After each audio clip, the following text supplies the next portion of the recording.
High, আমি ইপসিতা আর আরও একটা সুন্দর দিনের মুহূর্ত তোমাদের সাথে শেয়ার করে নিতে চলে এসেছি।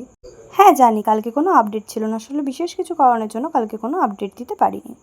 হ্যালো 18, ইনি 18তে পড়লো, 29th মেতে। বিশেষ দিনের বিশেষ লাঞ্চ ছিল।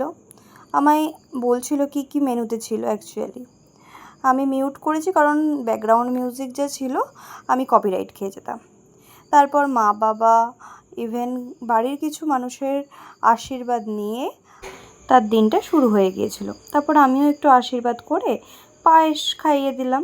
আমি নিজেও কিন্তু এইসব মেনু দিয়েই লাঞ্চ করে নিয়েছিলাম, যদিও ভিডিওটা নিতে পারিনি কারণ তখন প্রচণ্ড ঝড় বৃষ্টি উঠেছিল। ঝড় বৃষ্টি থামার পরপরই আমরা বেরিয়ে পড়েছিলাম তার সন্ধেবেলার সেলিব্রেশনে। এই যে ম্যাডাম কেকটা কাটছেন। যদিও বলে রাখি, আমার একজন পরিচিত ঝিলিক তার থেকে কেকটা নেওয়া। কেকটার টেস্ট কিন্তু খুব সুন্দর ছিল।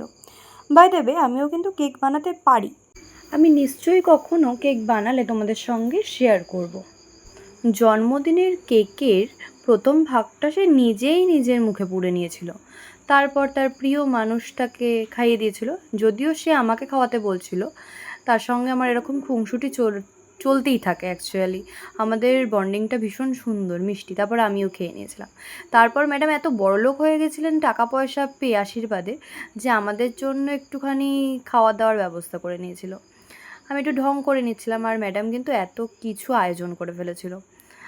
তারপর তার একটু খাওয়ার ভিডিও নিলাম, একটু ঢং যেটা না করলেই নয়। তো চলো বাই, পরের ভিডিওতে আবার দেখা হবে।